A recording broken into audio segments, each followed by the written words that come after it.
Yesu ashimwe, ngo bahe ikaze mu mwanya twigamo ibyigisho by'ishuri ry'isabato. Jyewe nitwa Byiringiro Jean Luc, mwifurije isabato nziza. Turi ku cyiciro cya 11 turi gusoza muri iki cyumweru twigaga, cyavugaga ngo kuba mu gihugu.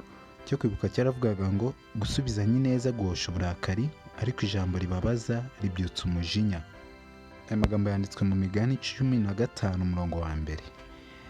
Muri iki cyigisho cyavuga ngo kuba mu gihugu, twabonye uburyo imiryango y'Iburasirazuba yagiranye ikibazo n'imiryango y'Iburengerazuba. Ni ukuvuga Abisirayeli babaga mu gice cy'Iburengerazuba bwa Yorodani, naho abandi bakaba muri icyo gice cy'Iburasirazuba ari imiryango 2 n'igice, Abarubeni n'Abagadi n'igice gito cy'abantu bo mu muryango w'Abamanase. Nyuma y'uko bari bamaze gufatanya nabo gukomeza kwagura igihugu, harashize imyaka 6 cyangwa 7 bafatanya nabo muri izo ntambara zinyuranye zo kwagura igihugu, basubiye iwabo ariko bubaka ngo igicaniro cyaje guteza ibibazo bitewe n'uko twaje kubona neza ko impamvu nyamukuru yahabaye Abisirayeli bagize ubwoba bw'uko baba bubatse igicaniro cyo gusengerwaho kandi ngo bitari byemewe ishira ariho hagombaga gusengerwa. Nyamara twaje gusanga neza ko aba Barubeni n'Abagadi batari bubatse igicaniro bagendereye gusuzugura Imana, ahubwo icyo bari bagendereye kwari kugira ngo kibe urwibutso ruzabera abana babo ko bubaha Imana, kandi isano bafitanye n'Abisirayeli bo hakurya ikwiye gukomezwa, kuko bose bakomokaga mu muryango wa Isirayeli, nubwo bo bari barahawe ibice by'aho hakurya badaturanye na bagenzi babo, ariko isano yabahuzaga yari imwe. Imana bizeraga yagombaga gukomeza kuba imwe. Bo rero bubatse iki gicaniro bagendereye ko abana babo batazibagirwa Imana ya ba sekuruza, cyangwa ngo abana bo mu Bisirayeli, iyo miryango yo hakurya ikazajya ibwira abana babo b'Abarubeni n'Abagadi ko ntaho bahuriye, bitewe n'uko babaga ahatandukanye n'aho iyo miryango yari isigaye y'Abisirayeli myinshi yari ituye. Aba rero ubwo bisobanuraga ntabwo bakoresheje imvugo ikomeye y'uburakari nk'uko nabo bari babwiwe, navuga ngo mu mvugo itari nziza bashinjwa ibyaha batakoze, ahubwo bo basubizanyije neza kandi bavuga mu magambo yoroheje, bituma n'abandi bacururuka, umujinya urashira. Nuko Finehasi nabo bari bazanye baturutse muri Isirayeli kumenya impamvu nyamukuru yateye aba Barubeni n'Abagadi gukora ibyo bakoze, basubirayo bashima Imana. Nuko baratubaza ngo wowe witwara ute mu gihe usanze ibyo wakekaga atari byo? Mbese ni byiza gushinja bagenzi bacu ibinyoma cyangwa kubarebera mu hashize? Ntabwo ari byiza. Si na byiza kugendera ku magambo y'ibihuha ngo maze twanzure tutabanje kumenya impamvu nyamukuru yateye abantu gukora ibyo bakoze. Ariko kandi nawe mu gihe ukoze ikintu uzi ko kiri buteze impaka, ni byiza gusobanura impamvu wakoze icyo kintu mbere y'uko mugenzi wawe cyangwa bagenzi bawe nabo bakugiraho ikibazo. Iyo ni imyitwarire twagiye tubona twakwigira ku buryo amakimbirane yakemurwa muri abo Bisirayeli ba kera, maze tukahakura amasomo akomeye y'ingenzi atuma natwe tubasha kubana mu gihugu, mu itorero, mu muryango mugari aho dutuye amahoro. Tubonye neza ko ikiganiro kiri muri Yesu igice cya 22 harimo amahame menshi yo kuganira ashobora gukoreshwa mu mibanire y'abantu ya buri munsi mu muryango, mu itorero ndetse no mu muryango mugari. Amahame uko ari 6 twagiye tubona ko irya mbere ngo iyo ibintu bitagenda neza cyangwa bisa n'ibigenda nabi, ngo ikintu cyiza cyo gukora ni ukubiganiraho aho guceceka kugeza ubwo bisandara. Iyo ni inama batugiriye. Indi batugiriye, batubwiye ngo nubwo umuntu yaba yemezwa n'umutima we ko ibitekerezo byari bizima, ngo si byiza kwihutira gufata umwanzuro. Ni byiza kubanza ukamenya neza impamvu yateye icyo kintu. Twarabyize neza mu buryo burambuye. Ikindi twabonye ngo uvuga ku kibazo nyacyo kandi wabonye mbere yo gufata umwanzuro. Si byiza kugenda uvuga ibihuha cyangwa ngo wanzure ku kintu udafitiye amakuru ya nyacyo. Banza usobanukirwe ikibazo, uvuga ikibazo uzi neza, uhere mu mizi usobanura ikibazo uko kimeze kandi ufite n'ibihamya bifatika. ikindi ngo gira ubushake bwo kugira ibyo uhara kugira ngo ugere ku bumwe. Aha twarahatinze cyane turebera hamwe uburyo ari byiza ko dukwiye kugira n'ibyubahiro tureka cyangwa ibyari bidufitiye inyungu twirengagiza kugira ngo tubashe kuba twabana na bagenzi bacu amahoro, tubashe kuba twakongera guhuza na bagenzi bacu, ubumwe bubashe kugaruka. Twabonye neza ko Abisirayeli ubwo bajyaga kureba Abarubeni n'Abagadi banababwiye bati aho kugira ngo mugomere Imana, niba aho mutuye hari kubatera kutubaha Imana, nimuze twe turahari igice cyacu kimwe cy'ubutaka tuhabahe, muze duturanaho kugira ngo mukomeze kugomera Imana. Murumva neza uburyo bari bemeye no guhara ubutaka bwabo ngo ariko bareme ubumwe hagati yabo na bagenzi babo. Ikindi ngo igihe ushinjwa ibinyoma cyangwa ibyo ushinjwa bikaba ari ukuri, tanga igisubizo kirimo kwiyoroshya gihosha uburakari. Amen. Twabonye neza ko Abarubeni n'Abagadi nubwo ibyo bashinjwaga bitari byo, ariko ntabwo basubizanyije umujinya kuko bashinjwaga ibinyoma, ahubwo bo baciye bugufi basubizanye neza, nuko bihosha uburakari bw'Abayisiraheli kandi bongera kubana amahoro. Ikindi ngo igihe amahoro agarutse, jya unezezwa kandi ushimira Imana, jya unezerwa kandi ushimira Imana. Abisirayeli twabonye neza ko iyi mpamvu nyamukuru yatumye bagenda kubaza ibingibi, ntabwo umutima bari bafite wari uwo kurimbura Abarubeni n'Abagadi, oya, icy'ingenzi bashakaga ni uko ubumwe bwagaruka hagati yabo na bagenzi babo. Mbese twebwe tujya tugenda impamvu nyamukuru ari ukugarura ubumwe, cyangwa ahubwo igihe habaye ikibazo haba mu itorero nibwo uba ubonye umwanya wo kwihimura kuri wa muntu utakundaga, ati mumuhane amezi 9, mumuhe umugayo n'ibindi nk'ibyo.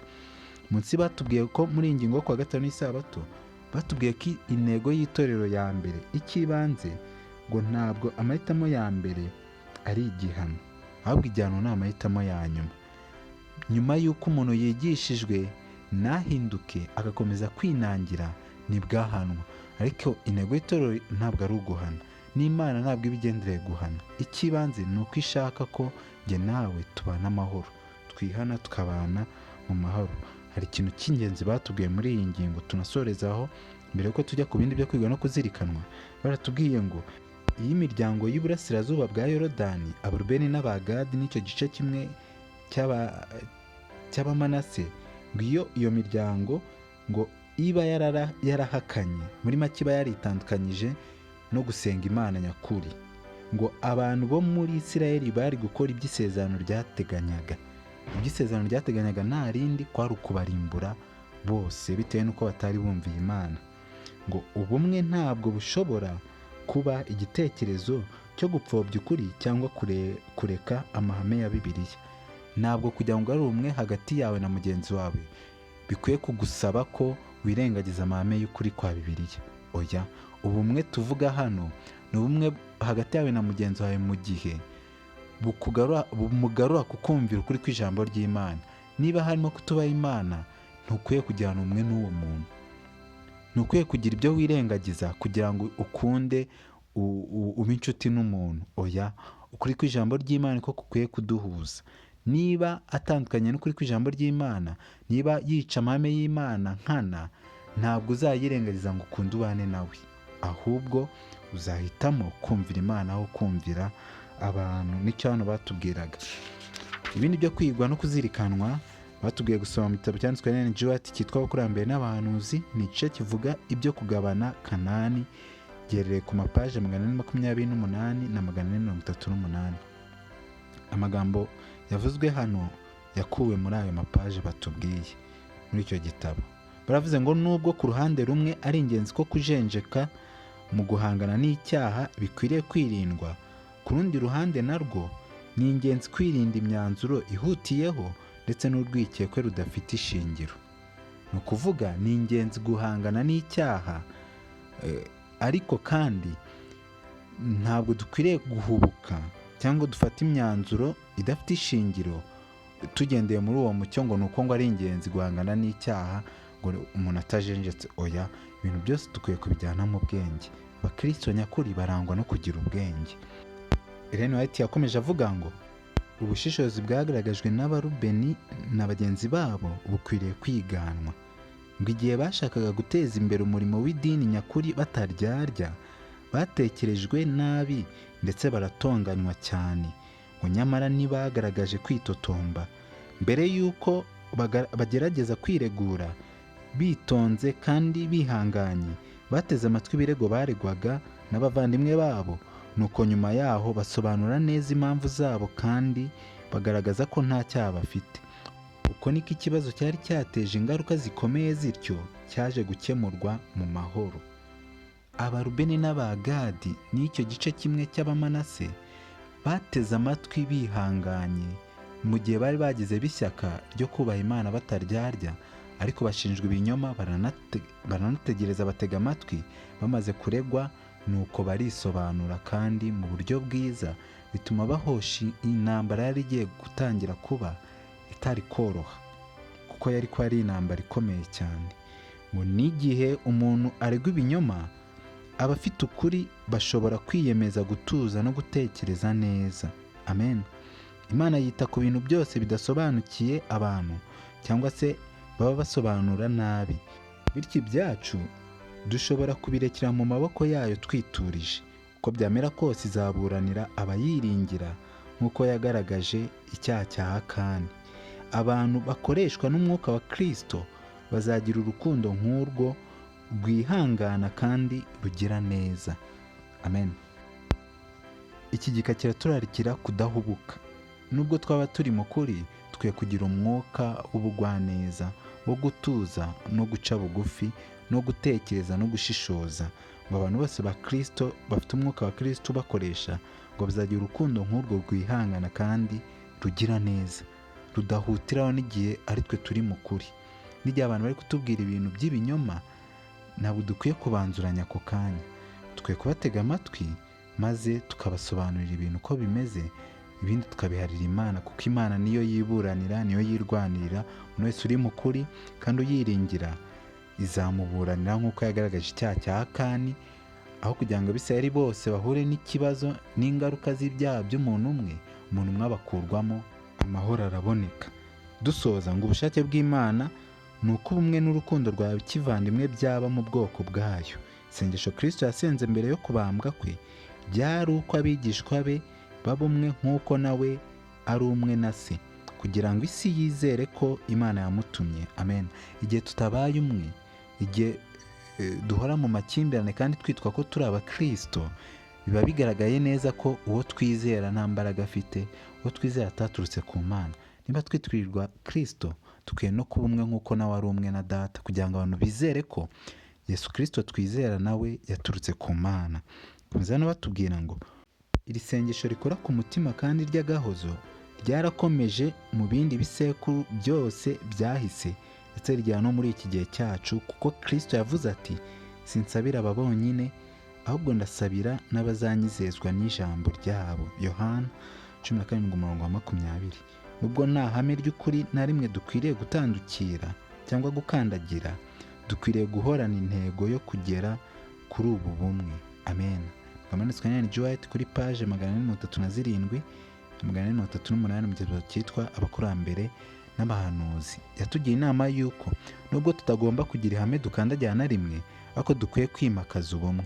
Ubumwe twabonye neza ko atari ukwirengagiza icyaha nkana, ahubwo ni ukubwira abantu duciye bugufi mu magambo atunganye kandi atarimo uburakari, abemeye bakizera, tugafatanya urugendo rujya mu ijuru. Dusoza n'iki cyigisho cyari cyiza cyane, n'amagambo nshaka gusoma aboneka muri aya mapaje y'ubusobanuro bugenewe abigishwa kuri paje 138 n'139.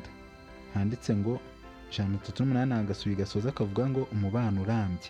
Baravuze ngo muri Bibiliya burya Imana ibana n'ubwoko bwayo bugereranywa no kubana kw'abashakanye, aho Imana igereranywa n'umugabo urangwa n'urukundo, ariko Isirayeli ikagereranywa n'umugeni uca inyuma uwo bashakanye.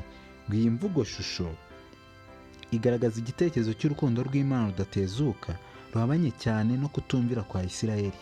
Mu isezerano rishya, kuza kwa Mesiya wari warasezeranywe guhuzwa n'ibirori by'ubukwe byo gushyingirwa. Gutekereza ku mibereho yawe nk'umuntu washyingiwe cyangwa utekereza ku nshuti zawe magara, ngo maze utekereze uburyo amabwiriza Yosuwa yatanze arebana no kwiyemeza ari ingirakamaro ku kuzagira umushyikirano ushimishije kandi uramba. Tekereza kuri buri gikorwa mu bikorwa biri mu ntegeko bikurikira n'uburyo bigira uruhare mu mushyikirano ugera ku ntego. Hano batanze amagambo 5 akubiye mu byo Yosuwa yifurije Abisirayeli muri rusange kugira ngo babashe kubana amahoro kandi bakomeze kujyana umushyikirano n'Imana aho kuyigomera. Nimukunde, mugende, mwitondere, mwomatane, mukore. Aya ni amagambo bagiye barambura hano, ntabwo nyagarukaho cyane, ariko yagaragazaga uburyo Yosuwa yari abaraze ikintu cyiza cyo gukundana kandi bakagenda bagakomeza kugaragaza imico myiza, ndetse kandi bakitondera amategeko y'Imana n'ibyo bigishijwe byose, kandi bakomatana n'Imana n'ijambo ryayo, kandi bagakora byose basoza gukiranuka kw'Imana. Aka gatekerezo tugiye gusorezaho kari kugasubika avuga ngo ubumwe burambye. Umunsi umwe umuntu yasuye ikigo kivura abantu barwaye indwara zo mu mutwe, maze atangazwa no kubona icyo kigo kirindwa n'abantu 3 gusa barinda abo bantu benshi barwaye mu mutwe. Yarabajije ati, mbese ntabwo mutinya ko aba bantu bazarusha aba barinzi imbaraga maze bagasohoka mu kigo? Baramusubije bati, oya, abantu barwaye mu mutwe ntabwo bashobora guhuza umugambi. Aya magambo arakomeye. Abantu barwaye mu mutwe ntabwo bahuza umugambi. Aba 3 nabo bari benshi nubwo washyiraho umwe. Ni ukuvuga ntabwo batoroka bahuje umugambi, kuko ntabwo intekerezo zabo ziri ku murongo. Nano baratubwiye ngo rero natwe mu burwayi bwacu bw'ibyamwuka kunga ubumwe bijya bitugora. Iyo ufite uburwayi mu byamwuka biragoye ko wagera ku bumwe Kristo ashaka. Iyo itorero ritarimo umwuka wera, kugira ubumwe biratugora, kandi iri ni ihame dukwiye kwimakaza mu mibereho yacu buri munsi ya gikristo. Hano rero dukwiye kugira icyo dukora, dukwiye kwihana, dukwiye gusengera iki kintu, tukagira ubumwe muri Yesu Kristo, kandi n'ahandi buturuka kwihana, twitandukanya n'icyaha, tukaturirana ibyaha. Iyo bavuze ko aturirana ibyaha, si ukubwira mugenzi wawe ibyaha wakoze atazi, ntabwo bimureba. Kwaturirana ibyaha ni ukuvuga ni ukwaturira icyaha mugenzi wawe uzi mwagikoranye cyangwa cyamugizeho ingaruka bitewe nawe, maze mugasabana imbabazi. Iki ni ikintu mwazakoze mu cyumba cyo hejuru nyuma y'iminsi 10 zisukirwa mwuka wera. Zaturanye ibyaha byazo maze zisukirwa mwuka wera, maze zibumwe, zitangira gukora umurimo ukomeye cyane. Natwe rero nicyo dusabwa.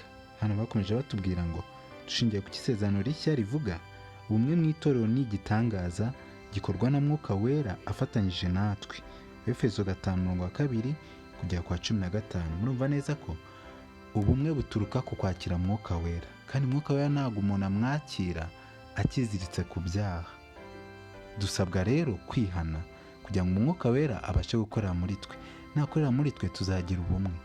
Buri wese nagira mwuka wera muri we, tuzahuzwa n'ubwo bumwe n'itorero ribe rizima, n'umucyo dutwaye ugere kuri benshi, twitegura kugaruka kwa Kristo. Ibyo mbasaba nanjye nisabira mu izina rya Yesu, amen. Bakoze mwami mwiza ko wongeye kuduha amahirwe yo kongera kwiga ijambo ryawe. Tubonye ko ubumwe ari ingenzi nk'abakristo. Ude kwihanira kureka, ude mwuka wawe wera, maze tugire ubumwe, tukore n'umurimo wawe ugere ku musozo dutahe. Mugabo ukomeze kubana natwe, ntabwo twabyishoboza kuko ari igitangaza gikorwa nawe. Bidushoboze mu izina rya Yesu, amen.